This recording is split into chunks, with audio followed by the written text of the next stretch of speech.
Let's do a small example to show how to use the cash payments journal. The cash payments journal is actually a little simpler than the cash receipts journal in that we don't have that analysis of receipts column as well, so things are a little bit simpler. I'm going to use the same example, our Fussy Pet Foods, and it's the same company. John started the business on the 1st of June and entered into the following transactions. As I did with the cash receipts journal, I've only included transactions in here that are going to affect the cash payments.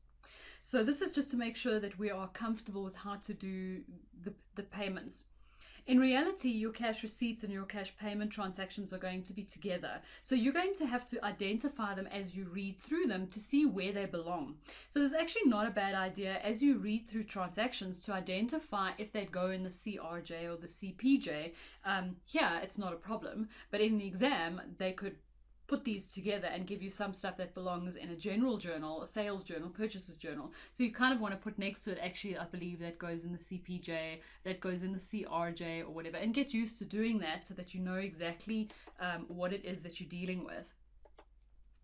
The simple one here, on the 2nd of June, John purchased stock for the business from Pet Suppliers for R1,500 and he paid using check 001.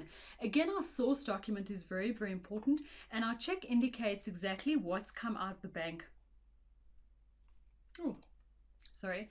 So check number 001, on the day, it's the 2nd, and he purchased stock from Pet Suppliers, so we give the payee who this went to, Pet Suppliers.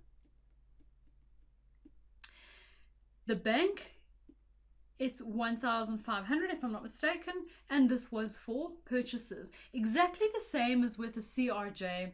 We have our fixed columns. Everything up to bank is fixed, and everything after here, things could change. They could be different depending on what your company does more of or what transactions they enter into more often. And then again, you'll see that our sundry account is there for one-off transactions. So in this case, it is purchases of stock, and therefore there's nothing else that needs to go in there. So that one's fun.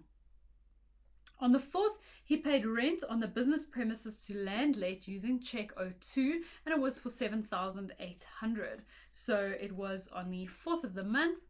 He used check 002, and it was for Landlet. And it was for 7,800. It was not for purchases, it was not for wages. It was for rent, which means I'm going to have to put it in the sundry accounts, and I'm going to have to state what it was actually for, because otherwise we won't know where it goes and how to post it in the general ledger. That was for rent. He cashed check 003 to pay wages of 800 Rand on the 7th. So on the 7th, he took check 003, he cashed it. It was for 800, so 800 would have come out the bank, and it was for wages. John purchased stock from Crazy Cat for 3650 and paid with check 004. So we've got check 004, and the date that was on the 10th was payee was Crazy Cat, and it was for how much? 3650, and again that was for purchases. 3650. He purchased stock from the doghouse on credit for 1740. Be very careful about this. Buying something on credit has no cash impact. It has no immediate cash impact. That creates a liability. It creates a creditor. So this would not be entered into our CPJ. So be careful about that. On the 14th, he cashed check 005 to pay wages of 850. So on the 14th, 005 was for cash, and it was for 850 Rand wages. Check 006 was cash to pay wages of 830 on the 21st. So the 21st, 006 was also cash. And that was for how much? 830 wages. This guy pays a lot of wages. On the 27th, he paid 670 Rand to the Joburg Council for electricity using check 7. So check 007, and it was on the 27th to Joburg Council. And it was for 670. Goes into our sundry amounts because we don't have electricity. Because this is not a payment that we make often enough to warrant having its own column.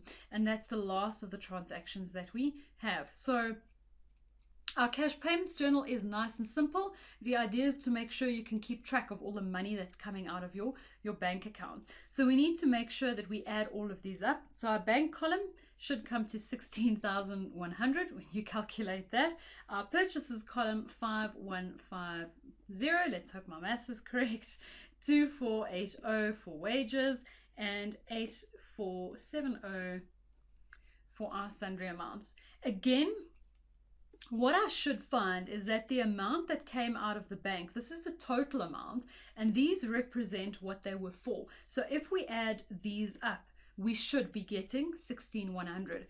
If you get 16,100 here and you add these three columns up and you get 17,000, you've got a little bit of a problem. So this kind of gives us a little bit of a check as well. Everything from that side added up should give you what's on this side.